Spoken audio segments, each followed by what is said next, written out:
Bonjour très chers élèves, alors j'espère que vous avez passé de bonnes vacances et que vous survivez toujours au confinement, j'espère que tout le monde va bien. On va pouvoir recommencer les choses après cette petite pause.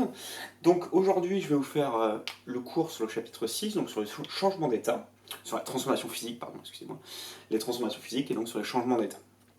Alors, les changements d'état c'est quelque chose que vous connaissez, hein. Vous avez vu ça depuis le collège, vous savez comment ça marche. Là je vous ai mis l'exemple de comment on écrit nous le changement d'état, comment on écrit une fusion. Donc, dans le principe, c'est quelque chose que vous connaissez. On va juste aller plus loin. On va commencer à décrire des choses un peu avec des nouveaux mots, avec des nouvelles méthodes qui vont commencer à préciser les choses. Notamment, on va commencer à parler de transfert thermique, d'énergie thermique, ce qu'on appelle la chaleur, hein, précisément. On va parler de énergie massique de changement d'état, ce genre de choses. Alors, pour commencer, on va s'intéresser à comment on note tout ça, c'est-à-dire comment on écrit un changement d'état, comment on écrit une équation de changement d'état, une transformation physique. Donc en opposition aux transformations chimiques, hein, qu'on voit en chimie, vous avez vu ça aussi quand vous étiez en quatrième ou en troisième au collège. Donc, une transformation physique, et en particulier un changement d'état, ça s'écrit comme ça. On écrit d'abord l'espèce chimique concernée, l'état dans lequel elle est au début, une flèche, une équation chimique comme d'habitude, et ensuite on a, donc c'est toujours la même espèce, hein. On rappelle qu'une transformation physique, ça ne change pas l'espèce en laquelle on est confronté. Et le nouvel état. Donc là, par exemple, je vous ai écrit la fusion de l'eau. Donc la fusion de l'eau, on a de l'eau solide qui devient de l'eau liquide. Alors traditionnellement à 0 degré, on verra qu'il y a des petites précisions à noter là-dessus.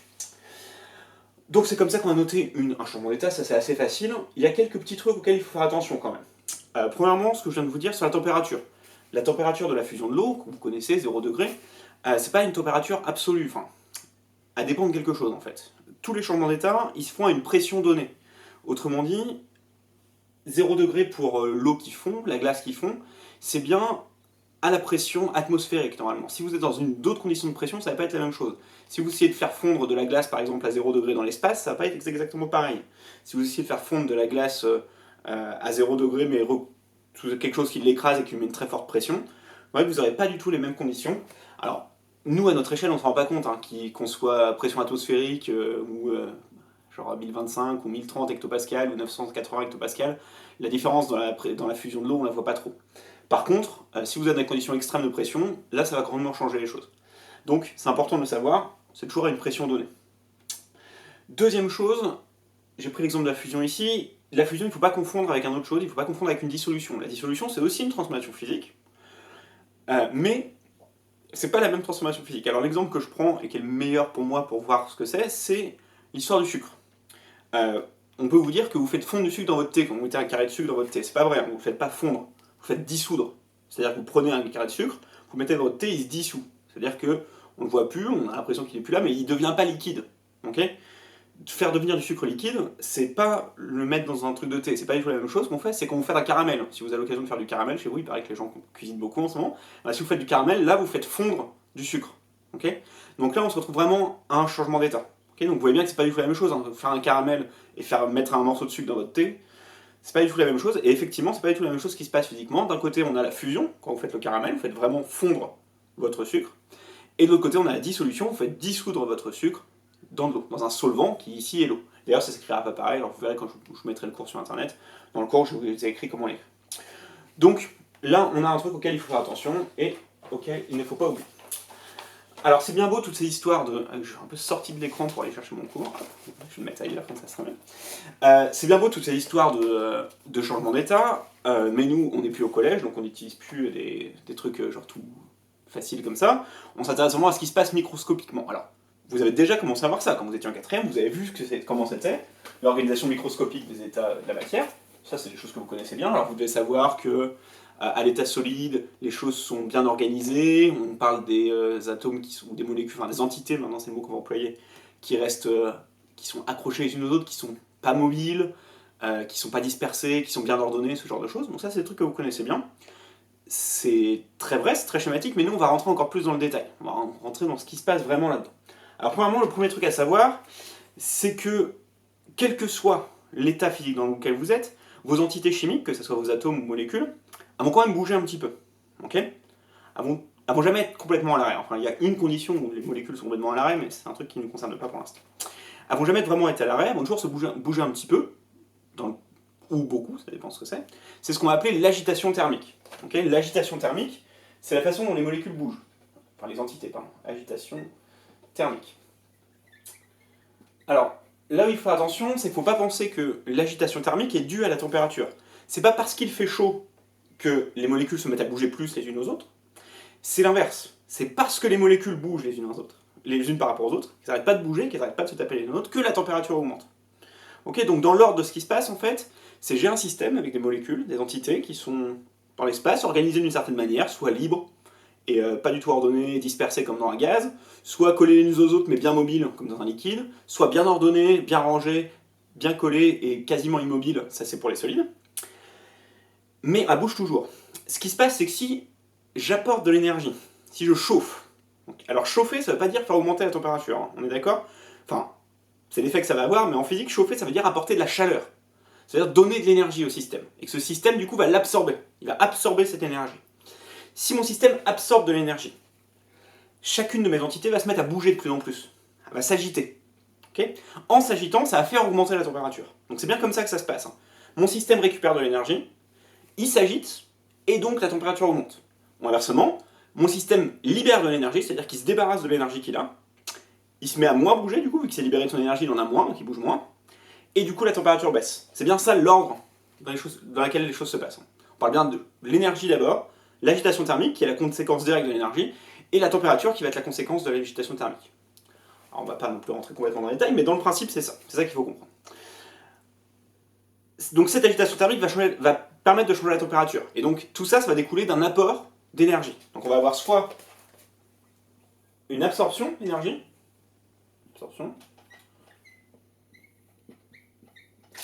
soit une libération d'énergie. Ok? Donc soit on absorbe de l'énergie, soit on libère de l'énergie. Si jamais mon système, donc l'ensemble de mes entités, c'est ça qu'on appelle un système, alors nous on s'intéresse qu'au corps pur hein, pour l'instant, parce que c'est plus simple, si mon système récupère assez d'énergie, sa température va assez augmenter, il va peut-être changer d'état. C'est ce qui se passe si je fais chauffer de la glace. Je donne de l'énergie à de la glace, la glace absorbe de l'énergie, elle absorbe pas mal, sa température augmente, et elle finit par dépasser un certain seuil, qui correspond à la température de fusion.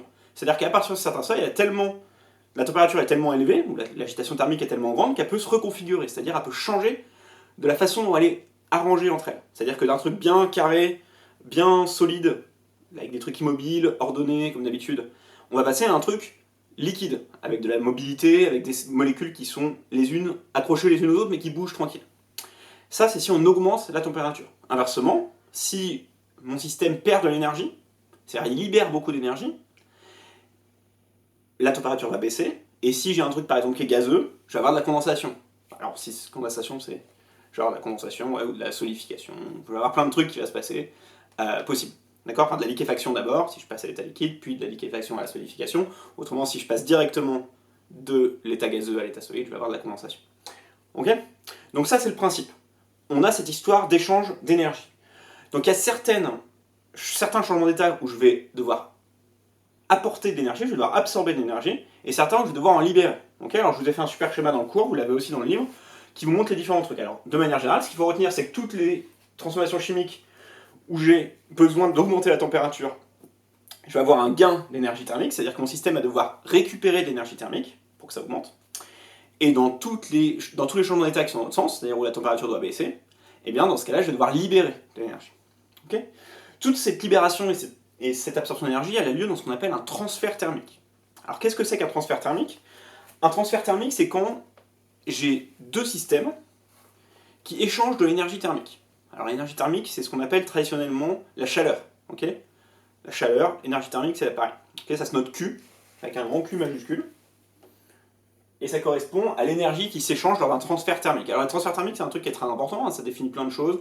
S'il y en a qui s'intéressent par exemple à la construction immobilière ou à l'architecture ou ce genre de choses, la notion de transfert thermique, c'est très important, c'est les échanges de chaleur entre l'intérieur et l'extérieur de votre maison. Si on vous dit que votre maison est mal isolée, ça veut dire qu'il y a beaucoup d'échanges de température, et c'est pas bien. Ça veut dire que quand il fera chaud dehors, il fera chaud à l'intérieur, et quand il fera froid dehors, il fera froid à l'intérieur. Alors qu'en général, c'est pas du tout ce qu'on veut, c'est plutôt exactement l'inverse qu'on veut. On veut que quand il fait chaud dehors, il fasse froid à l'intérieur, quand il fait froid dehors, il fasse chaud à l'intérieur. Bref.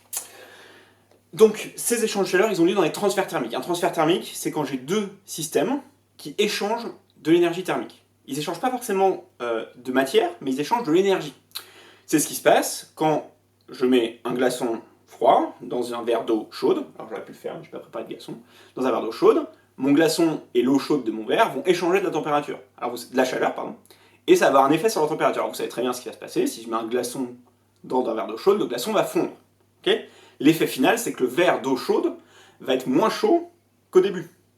Okay.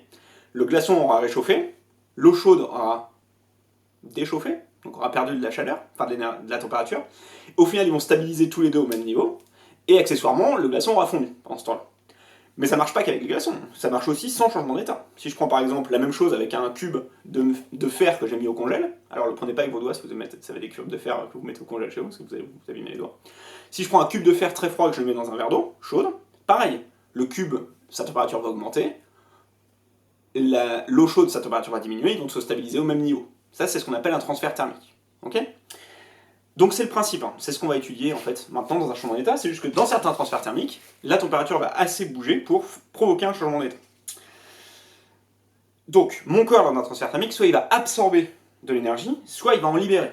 Par exemple, si je reprends l'exemple de mon cube ou de mon glaçon là, que je mets dans mon verre d'eau chaude, le glaçon lui va récupérer plein d'énergie, d'accord, parce que sa température va augmenter, donc il lui faut plus d'énergie, donc il récupère de l'énergie. Le verre d'eau chaude c'est l'inverse, il va perdre de l'énergie. Okay, il va refroidir, donc il va libérer de l'énergie autour de lui.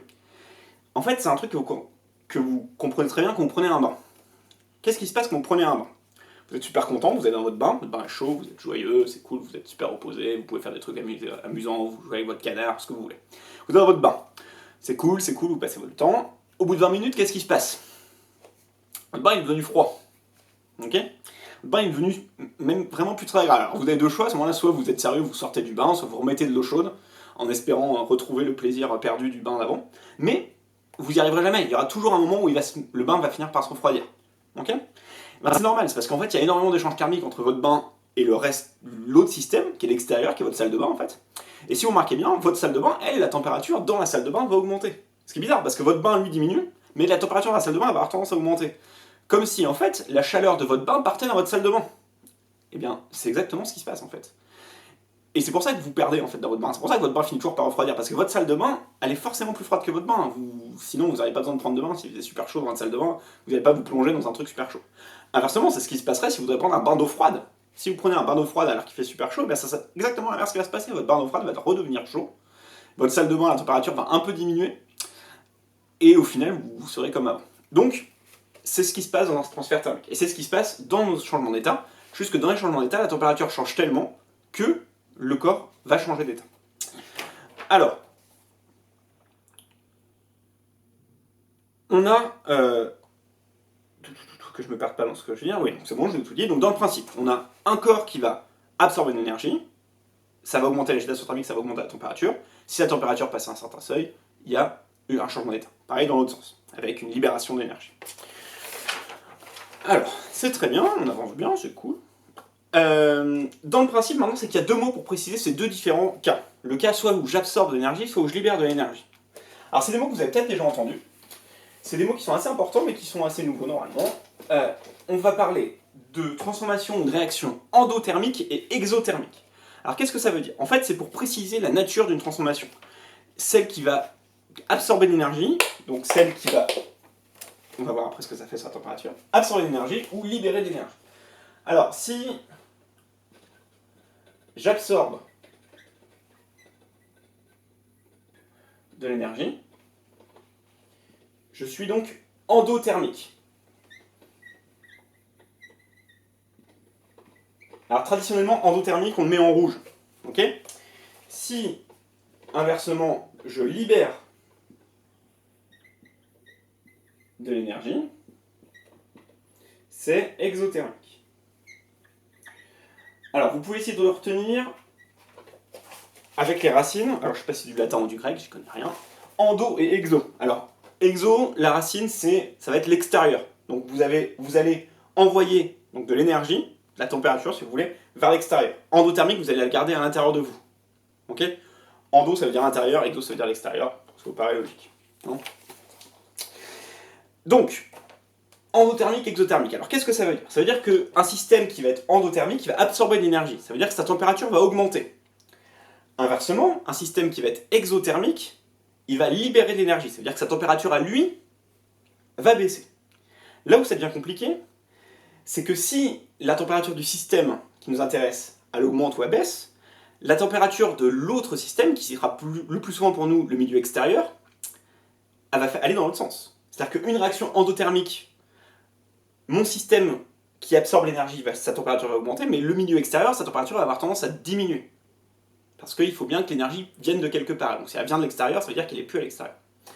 Pareil pour le truc exothermique. Exothermique, ça veut dire que ça va refroidir la chose, mais ça va faire chauffer l'extérieur. Alors si vous avez des petits machins chimiques là, que vous utilisez le matin pour réchauffer les mains, alors maintenant c'est plus le moment, puis de toute façon vous n'êtes pas sorti depuis 1 mois et demi, donc vous voyez pas trop la différence, et bien c'est ce genre de réaction, c'est soit des réactions endothermiques, soit exothermiques, c'est-à-dire c'est des réactions qui vont soit provoquer soit elles-mêmes refroidir, soit elles-mêmes se réchauffer, et du coup changer la température de l'extérieur. Ok ? Là où c'est bizarre, c'est qu'une réaction exothermique, c'est celles qui sont dangereuses pour nous, parce que la réaction va refroidir, mais du coup ça veut dire que ça va faire réchauffer l'extérieur. Ok ? Une réaction qui chauffe, c'est une réaction exothermique, mais le système de la réaction lui-même refroidit. On en reparlera de ça, on se reverra. Bon, ce qu'il faut retenir, c'est que si mon système absorbe de l'énergie, il est endothermique, s'il libère de l'énergie, il va être exothermique. Ok ? Alors, ça c'est pour la théorie, on va dire, pour le truc de base, donc il ne faut pas faire beaucoup de calculs, il faut juste comprendre comment ça marche. C'est pas extrêmement compliqué, il y a un peu de nouveaux trucs, j'espère que vous comprendrez avec ma vidéo, avec mon cours, de toute façon vous devrez me regarder plusieurs fois, mais c'est pas grave, parce que je suis vachement bien, donc il n'y a pas trop de problème. Maintenant, on va s'intéresser à rentrer un peu plus dans les détails, c'est-à-dire comment on peut s'intéresser vraiment à ce genre de système et arriver à calculer des trucs. Notamment, calculer la quantité d'énergie qu'il nous faut pour faire changer quelque chose d'état. Parce que c'est ça en fait qui nous intéresse. Dans un système, c'est de savoir à quel point je vais devoir chauffer mon glaçon pour qu'il fonde. Si je faisais de la physique appliquée, donc si par exemple je m'intéresse à faire fondre des gros glaçons ou à faire changer d'état des trucs, et ben c'est ça qui va m'intéresser. Savoir juste qu'il faut que je lui apporte de l'énergie, c'est bien beau, je le savais. Je savais que pour faire fondre de la glace, il faut que je la chauffe. Ça, c'est pas la grande surprise de l'être. Donc l'idée, c'est qu'on va étudier une grandeur qui nous permet de savoir la quantité d'énergie qu'il faut apporter à un système pour le faire changer d'état. Alors cette grandeur, c'est pas vraiment une grandeur, c'est une constante qui dépend de chaque espèce chimique, chaque entité, et de chaque changement d'état. Elle est définie comment ? C'est l'énergie qu'on doit apporter à 1 kg d'une espèce chimique à une pression donnée pour le faire changer d'état. Donc imaginez, je prends 1 kg de quelque chose, genre d'eau pure, l'énergie qu'il faut que je lui apporte pour changer sa température à une certaine pression pour le faire changer d'état, ça va être ce qu'on va appeler l'énergie massique de changement d'état. D'accord ? C'est clair ou pas ? Énergie massique de changement d'état, c'est l'énergie qu'il faut apporter à 1 kg d'un corps pour le faire changer d'état à une pression donnée. D'accord ? Donc c'est noté grand L, et ça se compte en joules par kilogramme. On va préciser pourquoi joules par kilogramme. Donc, énergie massique de changement d'état. Et donc c'est grand L en joules par kilogramme. Ok ? Donc, L c'est son nom, d'accord, L majuscule. Joules par kilogramme. Alors pourquoi des joules par kilogramme ? Parce que les joules, c'est l'unité de l'énergie, vous vous rappelez, les joules, comme l'effet joule. Et donc par kilogramme, c'est-à-dire le nombre de joules qu'il faut apporter à 1 kg pour faire quelque chose. Okay ? Donc ce grand L, il dépend de plein de choses. Il dépend d'une certaine pression, il dépend d'un certain changement d'état, et il dépend bien sûr de l'espèce chimique. C'est-à-dire que par exemple, si je prends le cas de l'eau, j'aurai un L, une certaine énergie massique de changement d'état, pour la fusion de la glace. Okay ? Alors si je me rappelle bien, je l'ai écrit dans le cours, donc c'est L pour fusion de la glace, c'est 3,3 x 10 puissance 5 joules par kilogramme moins 1. Ok ? Ça veut dire que pour faire fondre 1 kg de glace à pression atmosphérique, il faut lui apporter 3,3 x 10 puissance 5 joules par kilogramme. D'accord ? Donc ça fait 10 puissance 5, 330 000 joules. Ok ? C'est ce principe-là. L'énergie massique de changement d'état. Vous allez me dire à quoi ça sert ? Oui, à quoi ça sert ? Ben, ça sert à devoir savoir la quantité d'énergie qu'il faut apporter à quelque chose. Parce que ce truc-là, c'est valable pour 1 kg, mais du coup, ça peut s'appliquer à plein d'autres choses. En effet, je peux utiliser la formule suivante, qui me permet de calculer l'énergie de changement d'état pour une masse quelconque de produit. Et cette énergie, je vais la calculer comme ça. Q égale L fois M. Ok? L, c'est l'énergie massique du changement d'état qui m'intéresse. L. M, c'est la masse de produit que j'ai. Et Q, c'est l'énergie totale. Alors, je vous ai mis un exemple dans le cours. Je vous ai mis un exemple avec... Je vous ai mis un exemple pareil, avec la fusion de la glace. Je vous ai dit combien il faut apporter d'énergie pour faire fondre 3,7 kg de glace. Donc, on fait le calcul. Q égale M fois L. Donc, ça fait 3,7 fois 3,3 fois 10 puissance 5. Ça fait 1,2 fois 10 puissance 6 joules. Et donc, ça, c'est l'énergie qu'il faut apporter à 3,7 kg de glace pour le faire fondre. Ok? Pour l'instant, c'est tout. Ok? C'est pas très compliqué en fait. Hein. Si on y réfléchit bien, vous devez juste retenir le truc endothermique, exothermique, savoir le concept d'absorber de l'énergie pour augmenter l'agitation thermique, pour augmenter la température, ou libérer de l'énergie pour diminuer l'agitation thermique, pour diminuer la température, et retenir cette formule. Et retenir ce que c'est que grand L. Donc c'est pas la fin du monde, vous pouvez y arriver. Et on aura l'occasion de faire des exercices là-dessus. Une petite note à la fin. Les énergies de changement d'état pour des changements d'état opposés. Par exemple, entre la fusion et la solidification. En fait, ça va être les mêmes. Ça va être les mêmes, mais aussi une près. Parce que forcément, là, j'ai pris l'exemple de la fusion. Donc une fusion, je vais récupérer d'énergie. Donc je vais avoir une grandeur d'énergie positive. Alors c'est la convention qu'on utilise. On en reparlera de la convention. Donc je récupère de l'énergie. Donc j'ai une grandeur d'énergie positive. Si inversement, je faisais une solidification, ça veut dire que je devrais libérer d'énergie. Là, j'aurai une grandeur négative, et donc mon L, ce serait le même, mais négatif. D'accord? Ils seront opposés. D'accord? Bon, on va s'arrêter là pour ce cours. Je vous le mets en même temps sur le Classroom, vous allez être super content. Et je vous dis à bientôt.